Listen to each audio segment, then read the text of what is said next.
He was very proud that he was designing something that he thought was lasting. It was appealing to something very basic about human needs as opposed to appealing to a fashionable thing.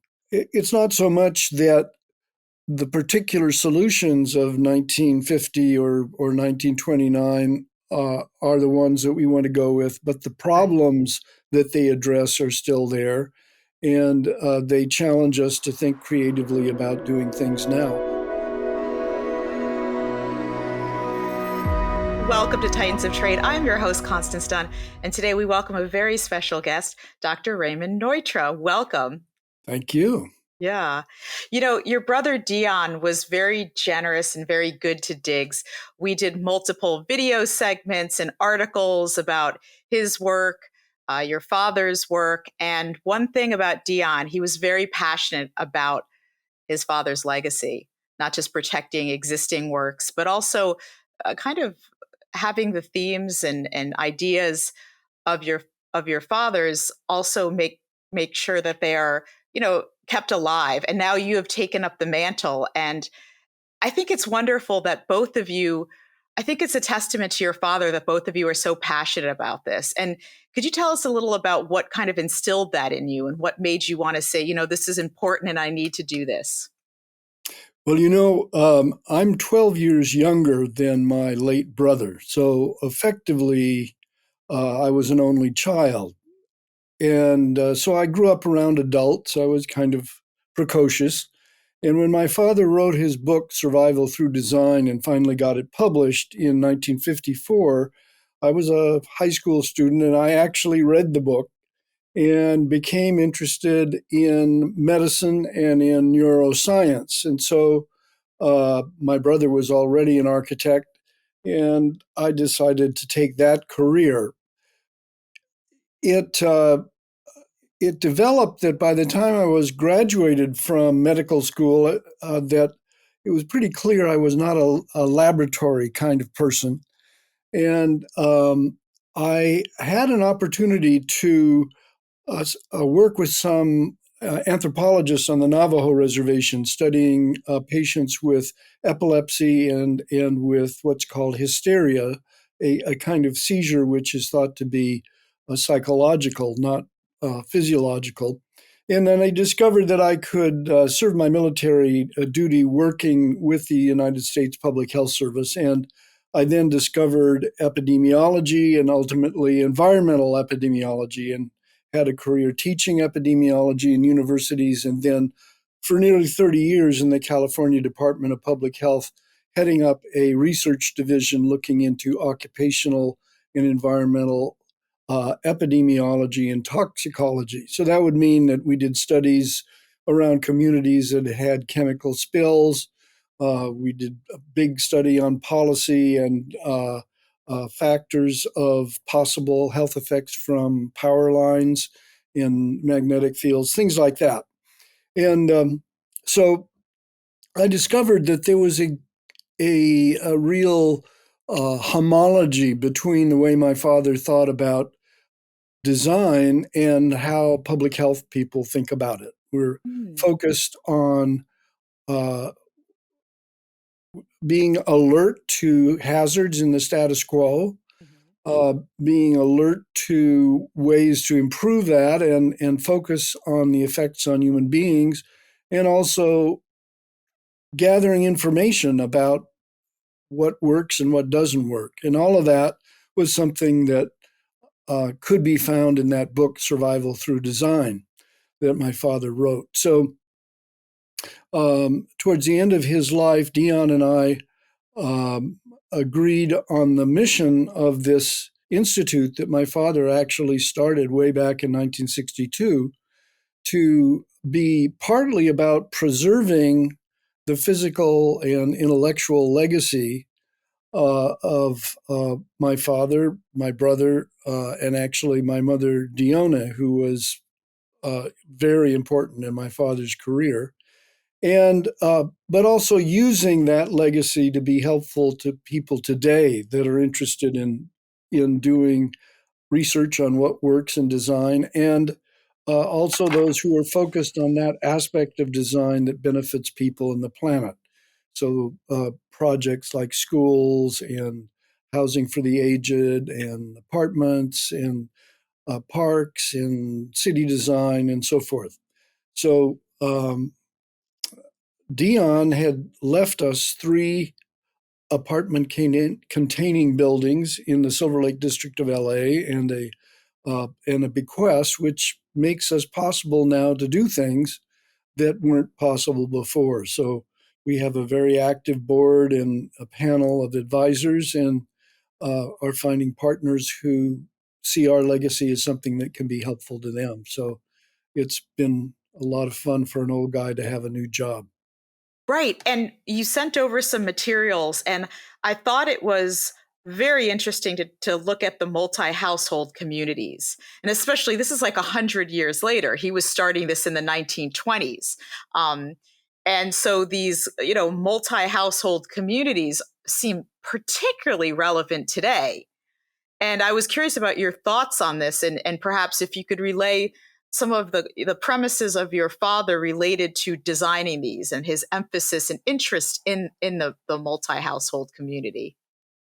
So uh, the first one he did was 1927 with the Jardinette apartments, with balconies and so forth, access to the outdoors. And then the next one was the 1932 VDL studio and residences, where Dion and I grew up. And as we grew up, there were a number of times when there were three different households living on a 60 by 70-foot lot and sharing that space with my father's small office. So uh, this was all made possible by multiple exits from the space so that people could come and go without getting in each other's way, and access to balconies and patios and gardens and so forth. Uh, and then when my father and Robert Alexander formed a partnership in 1949, they built an office a few blocks away, but that had apartments in it as well. And they were designed so they could either be commercial spaces or residential spaces. And over their 70-year lifetime, uh, that has actually happened. And so this is relevant to the situation now where we have all these vacant office spaces and homeless people, right? Um, so uh, it's not so much that the particular solutions of 1950 or 1929 are the ones that we want to go with, but the Right. problems that they address are still there. And they challenge us to think creatively about doing things now. We actually have a nice webinar on our website where um, the architect Larry Scarpa talks about some of the innovative things he's doing around this typology, and talking also about the uh, legacy in Dion and Richard's practice of this particular type of design. So um, we hope on our website now to have a page where people can see some of the other apartment containing buildings that the practice did, but also R3, and they'll be able to see what passerbys will be able to see. We've for each of these three structures, we're going to have short videos that people can see the interiors of them with a QR code outside the building. Mm. And so, for example, in the first one that we've now completed, which was the one of the apartments at the back of the Neutra Alexander office, um, there's a short video about the tactics that were used to bring in natural light and protect from natural light with roll down awnings and so forth. And what we know about the physiological effects of natural light and how it affects performance. And then there'll be another brief interior view about how this was designed so it could either be commercial or residential. And then a virtual reality tour that people can take just walking around the vacant apartment. Now it's occupied by a interior decorator, so it's being used as a commercial space now. The previous occupant used it as a residence. So each of those three buildings will have that, and then our website will be set up so that people can see it, and that we will have links to other apartment museums around the world and links to some of the people that are doing innovative work today in this typology. So Hmm. we keep trying to use our legacy to stimulate people's thinking about today's challenges. Absolutely. Tell us about living in VDL House and tell us what are some of your favorite memories or little corners of it, things that just really stay in your mind that you really cherish.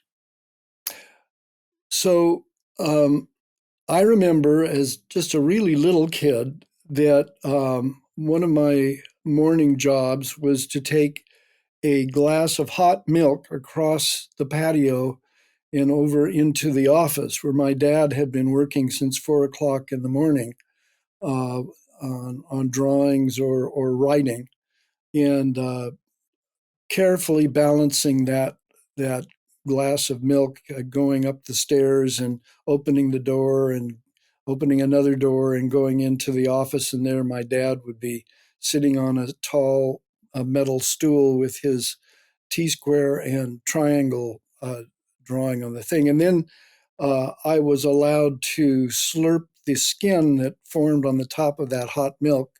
This was before homogenization, and remembering that as a memory. Um, I also remember some of the other people that lived in the compound at the same time as we did. The Frank Wilkinson and his wife Jean and their little baby lived on the upper floor when I was really small. He was the person who helped get public housing started in Los Angeles, and then fell afoul of the McCarthyites in the 1950s, and then became a real activist on freedom of speech, and was a friend of the family throughout his lifetime. Uh, I also remember sort of eavesdropping at night on the client conferences that took place in the living room on the second floor of EDL.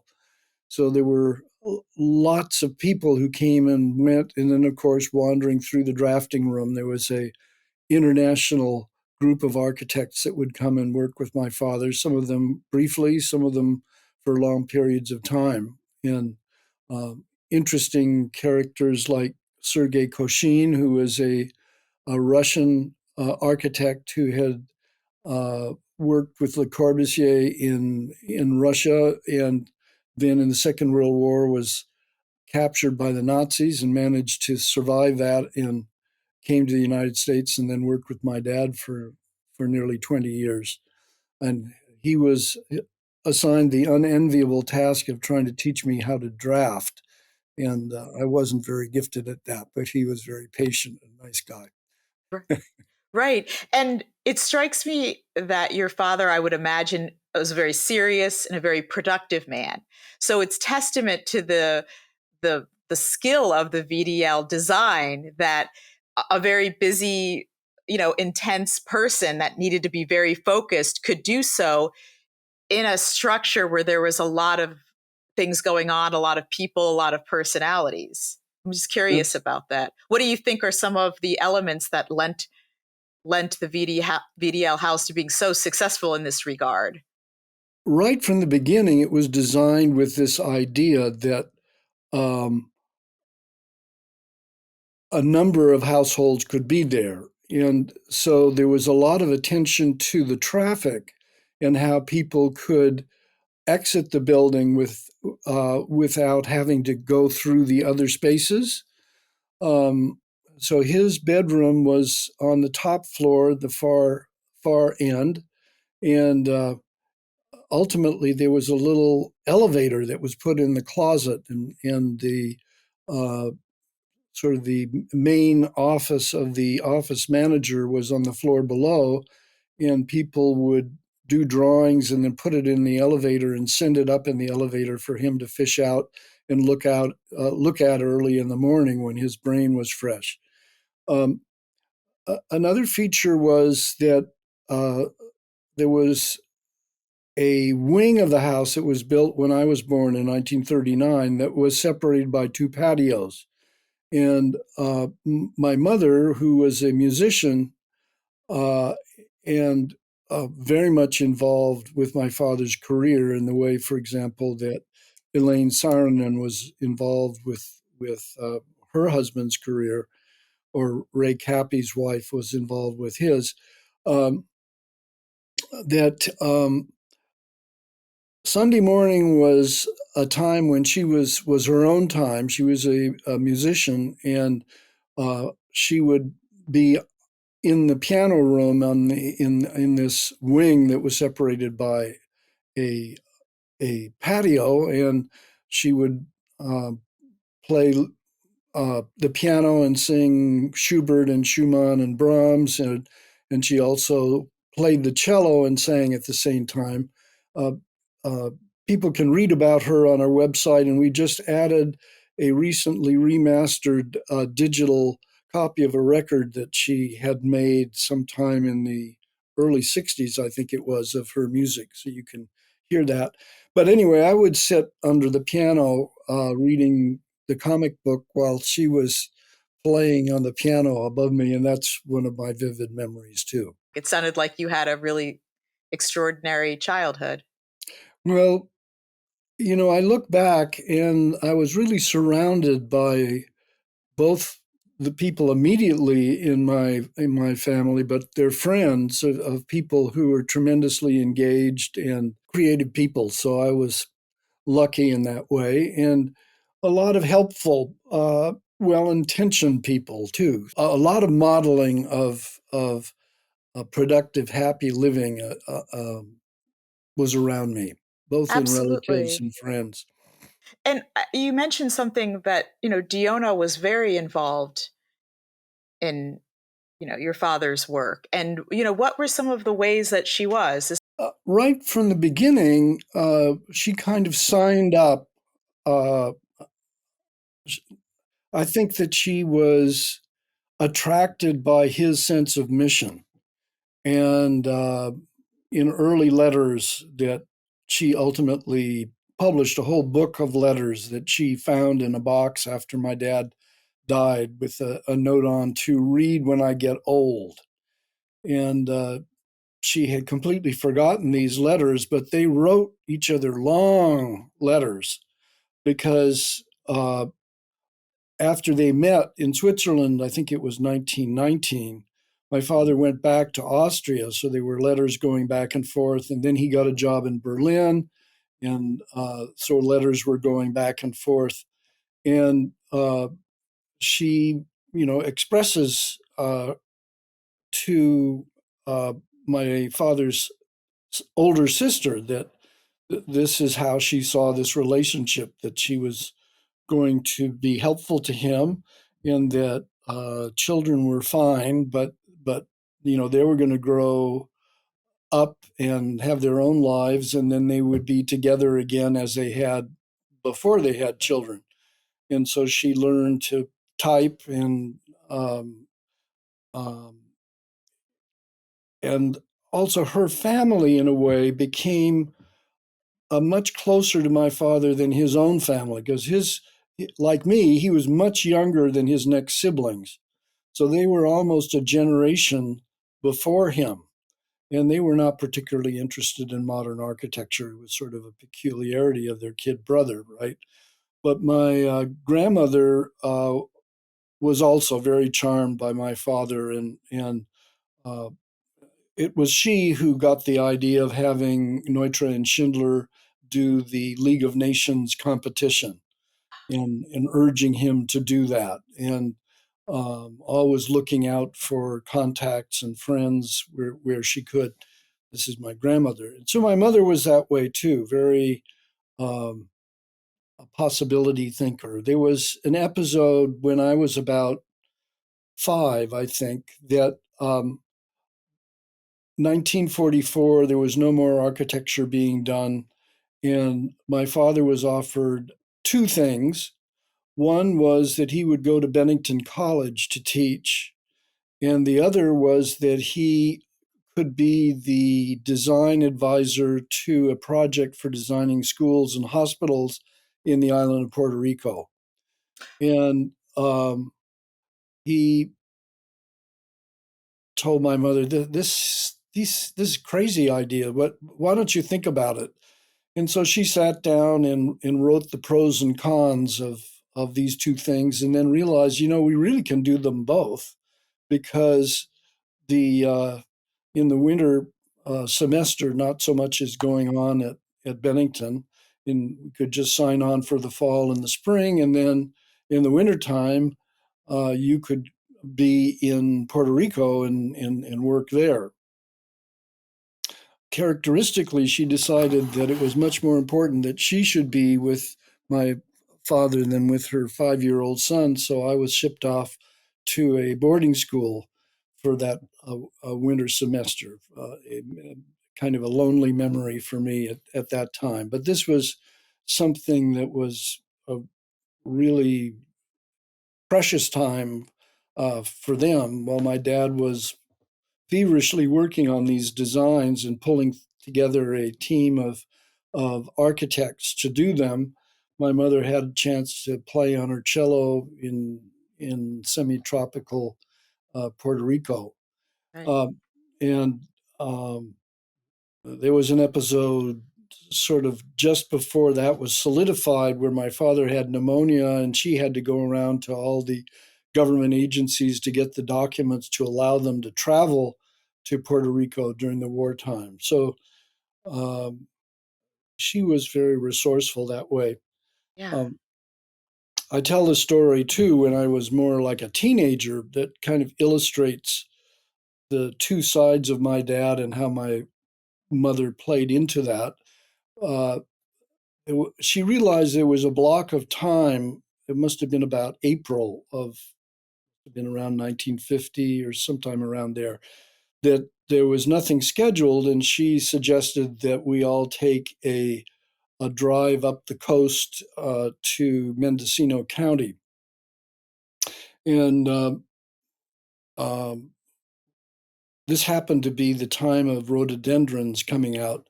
And I remember driving down the Cruz Rhododendron Preserve near Fort Ross, something that I know about because later I took my kids to a camp there. So I rediscovered that place.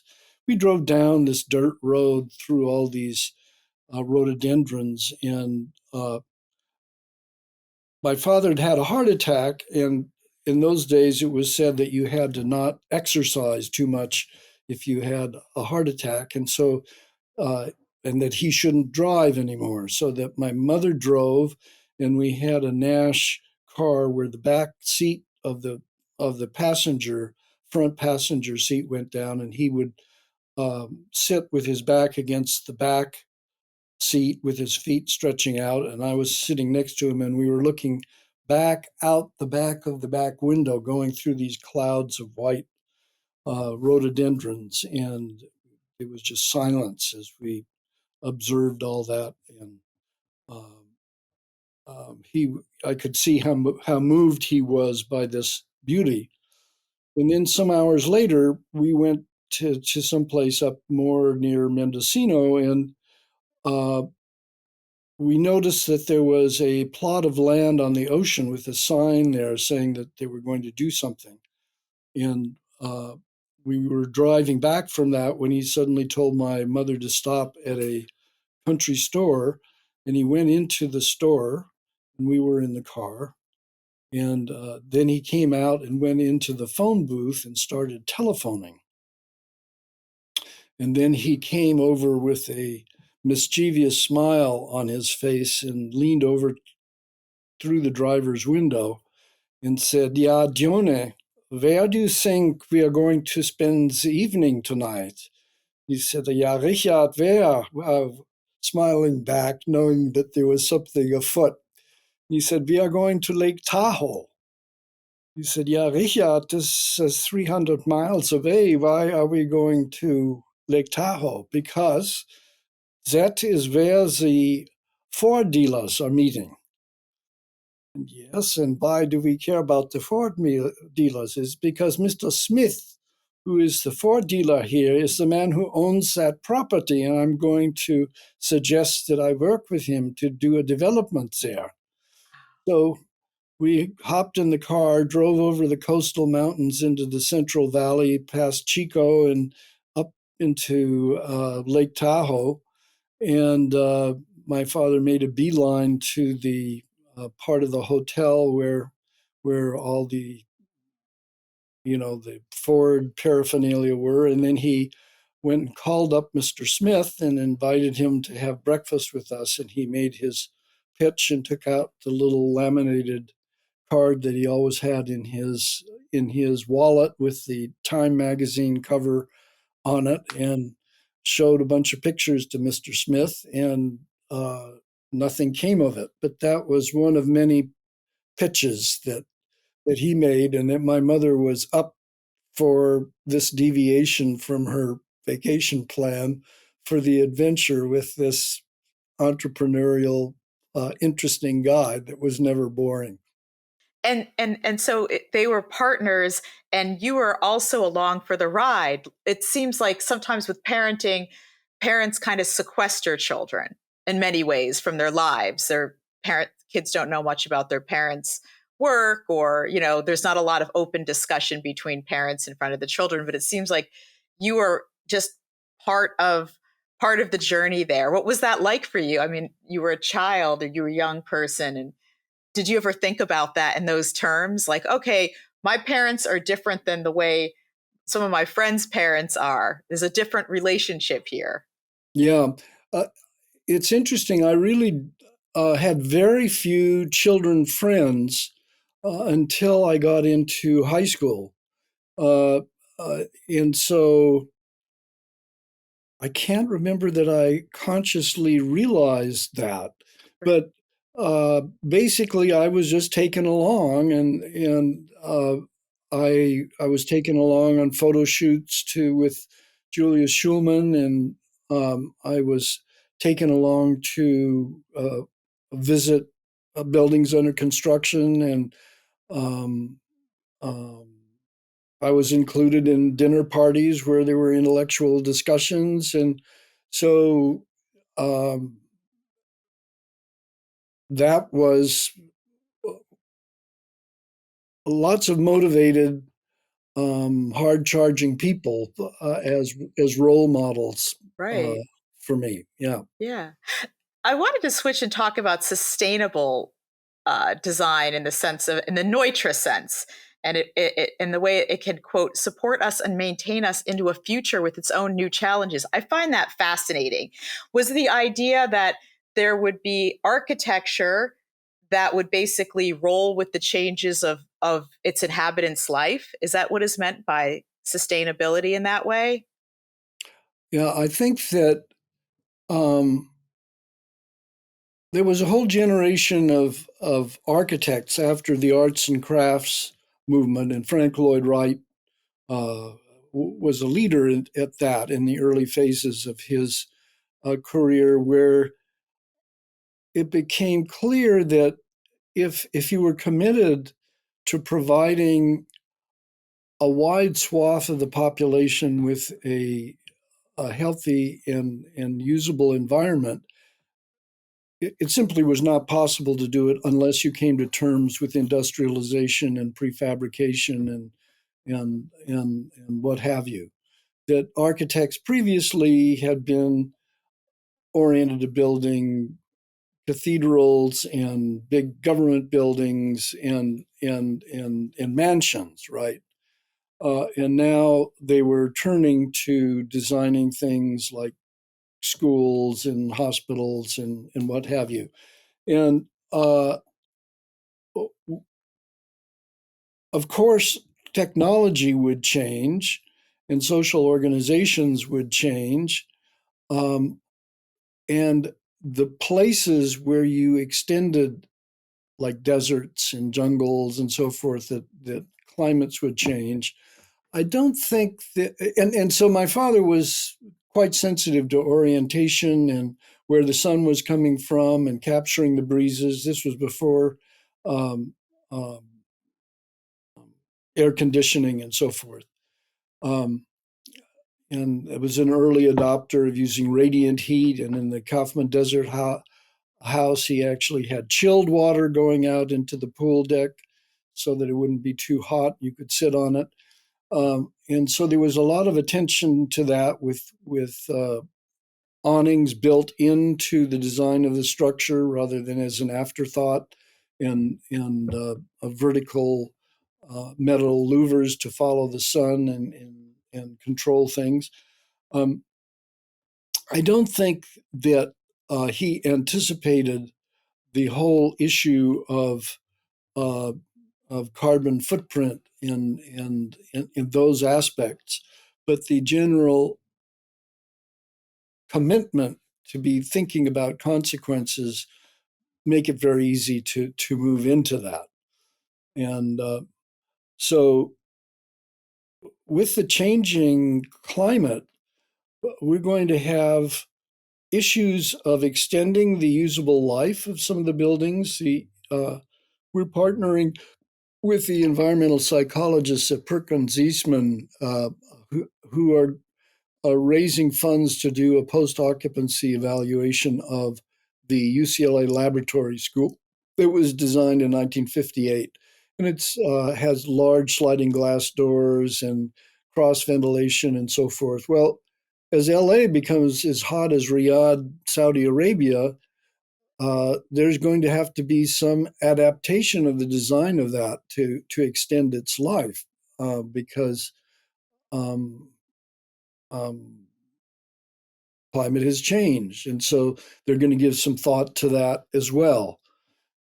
And as we move to different latitudes, there's going to be all kinds of challenges. As we move to the moon, there will be challenges, and we Right. won't have sliding glass doors going out there, but we'll have to capture the essence of what human beings are adapted to for these other kinds of environments. The idea of biorealism, as Richard Neutra said, and connecting science to design, that was a real emphasis of his from the beginning. And again, I assume a very serious man, a lot of, rigor to his thoughts. This was a very serious pursuit. And I was just curious about the idea of science and design and having some kind of, I don't know, quantifiable way to measure the impact of the success of one's design and ways that could be done. I know that's kind of free form, but Yeah, I think that he recognized that there was some resistance to the idea of applying scientific knowledge to something as artistic as design. And there would be the fear that it would just become designing by rote, or something like that. Um, and I suppose that that could happen, although for him it was very stimulating. It gave him ideas and excited him to pay attention to some things that maybe he hadn't paid attention to. And so we're in the process of republishing this book, Survival Through Design, are you? and going back and chasing down some of the references that he had. He was quite widely read in the neuroscience of the 30s and 40s and the early 50s. And the a lot has happened since he wrote that book, and he probably would think of things somewhat differently if he had the advantage of the many things that are going on now. That we have the tools with functional magnetic resonance imagery and so forth to study things that just were not possible then. And so, uh, on the one hand, we can have standard practices that reflect certain knowledge and respect them that will improve the quality of the inevitably large volume of mediocre work, right? Uh, but can also stimulate uh, the groundbreaking and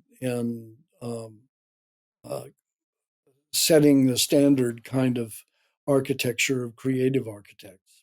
Right, right. And it's not just architecture. We're talking about equipment design. We're talking about city planning, about neighborhood planning, furniture, lighting, all kinds of things that we're surrounding ourselves with a man designed environment.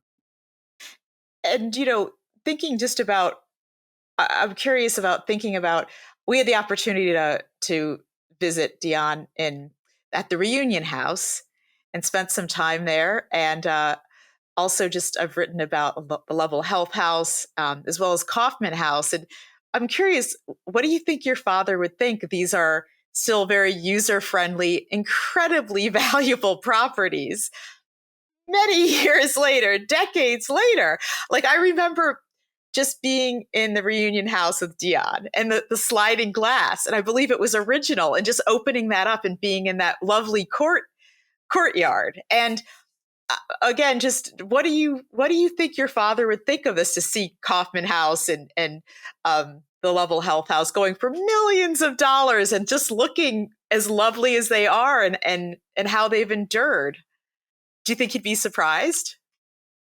No, he was very proud that he was designing something that he thought was lasting, and that Okay. because it was appealing to something very basic about human needs, as opposed to appealing to a fashionable thing. So, the latest kind of clothing is not anticipated to be, it's designed so that it wouldn't be long lasting. Otherwise, you'd never buy a new dress, right?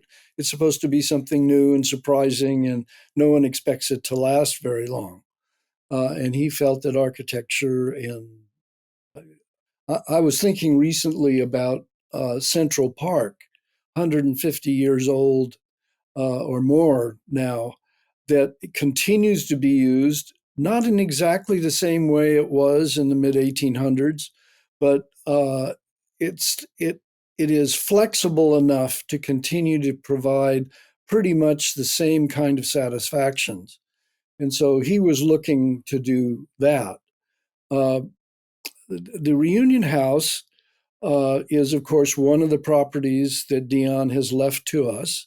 It has a small apartment that was anticipated in the original design, but that Dion finally built above the garage. And we are in the process of offering to the University of Southern California a residency for final year master's students that are interested in what my dad called architecture of social concern. They'll Yes. be able to stay there for a year, rent free, in exchange for uh, uh, giving a webinar on our website about the project that they worked on and giving one public tour a year. And they will be in one wing of the house, and then the master bedroom will be reserved for visiting scholars. And we'll have four of those a year. And so that student will get to meet some interesting people at the other end of the house. And so we look to, once again, use our legacy to promote those today who are doing the kinds of things that reflect the values that my brother and father and mother um, were committed to.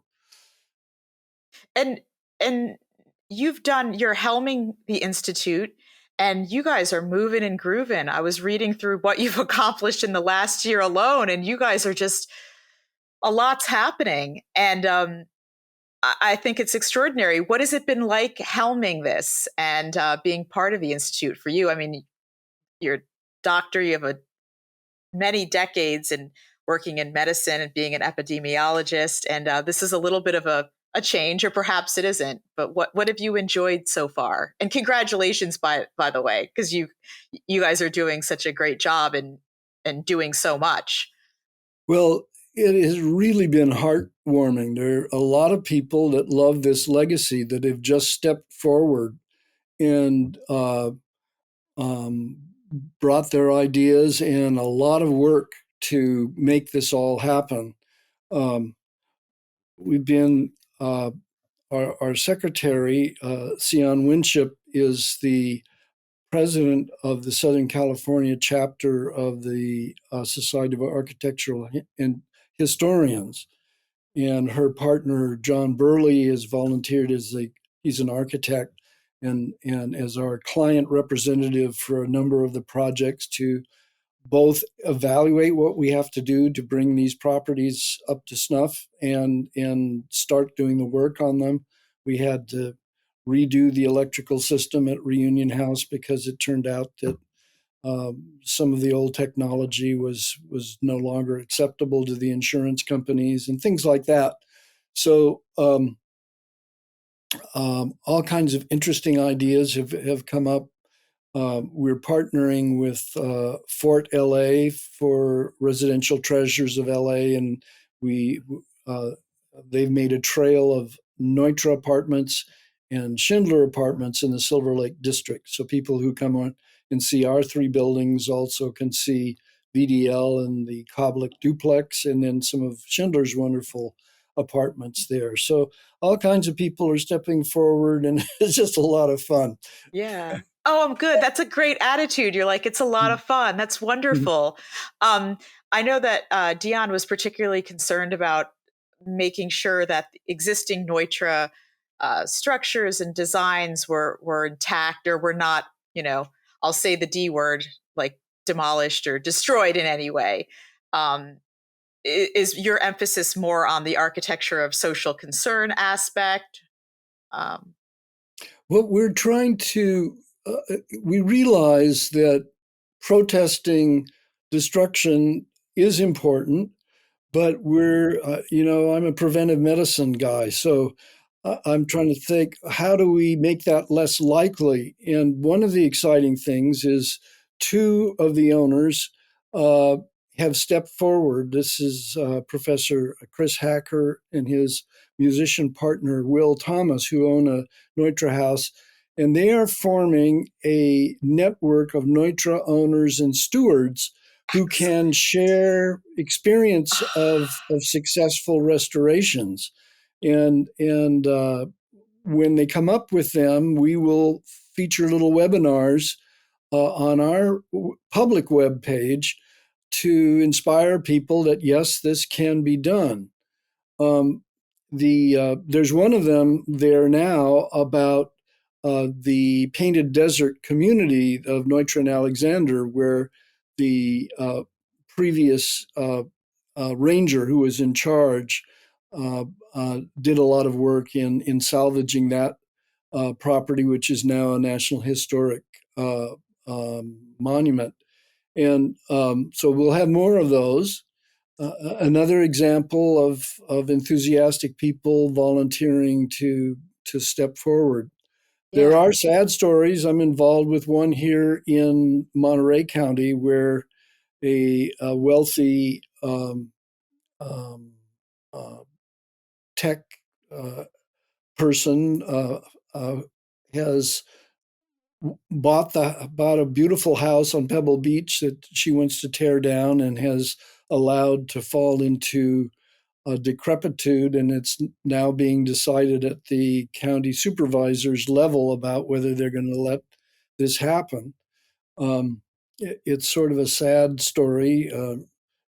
She requested the ability to tear the thing down and was told that she had to do an evaluation of whether it was historic, and she hired a specialist to look at it, and he said, "Yeah, lady, it is historic." Then she fired him, and finally, the state historic office declared it as historic. And couple of years after that, she claimed that some vagrants had come into the house with a chainsaw and systematically spent several hours cutting through the supports of this house. And she said she has absolutely nothing to do with that.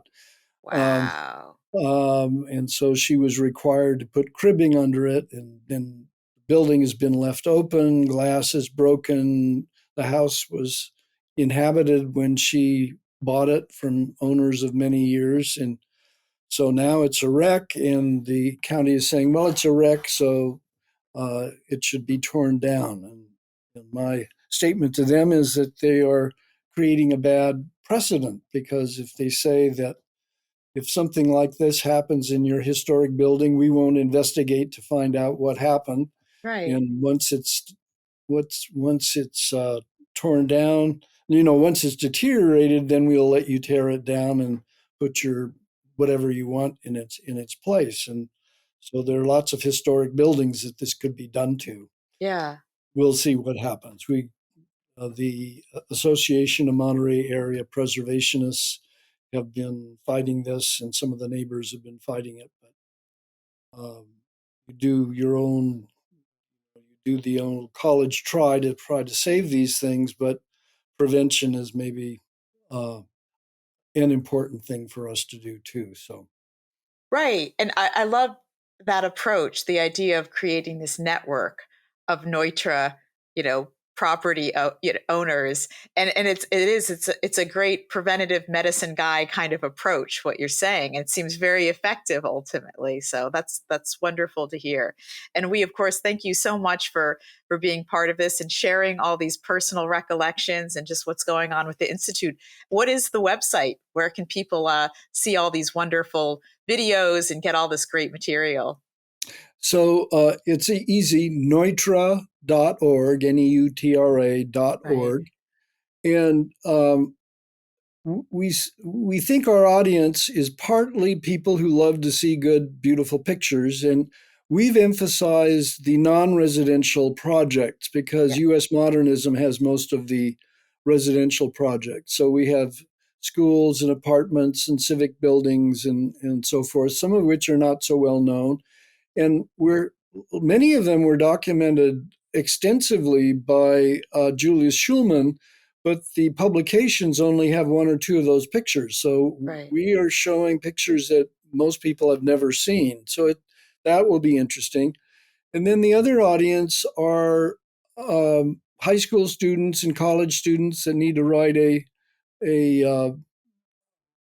term paper, and the occasional doctoral student that really wants to dig into it. And so there's quite a bit of depth there in the website for people who want to dig deeper, uh, with information both and interviews and videos of my father and mother and Dion.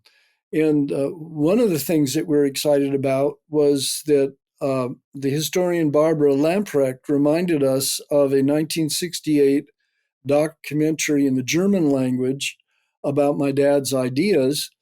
And with the help of Russell Brown of Fort LA, we've put English subtitles on it. The wife of the president of the Neutra Gesellschaft in Germany uh, went through that whole uh, uh, film and wrote down the German and then translated to English so that we could make these subtitles. And now a colleague in China is going to make Chinese subtitles, so it'll be available to 1 billion people in China. So there are things like that on the website that I think people will find interesting. And then Absolutely. there's a related website that a professor of history at Cal Poly did about the social life at the VDL. And that website is uh, neutrahistory.org. And it has things in there, for example, that my mother was very enterprising they would invite interesting people because they were immigrants to this interesting house, and all kinds of people came there, and she wrote uh, who she invited, on what date, what she served them, and what she sang to them between 1938 and 1963. And we summarize some of that material at that website and talk about some of the different people of, I mentioned all these three different households at different times. So that's another website that people who are interested in might like to look at. And there's a link to Extraordinary. it from our website. All right. Well, onward and upward. Thank you so much, Dr. Neutra. Thank you so much for your interest.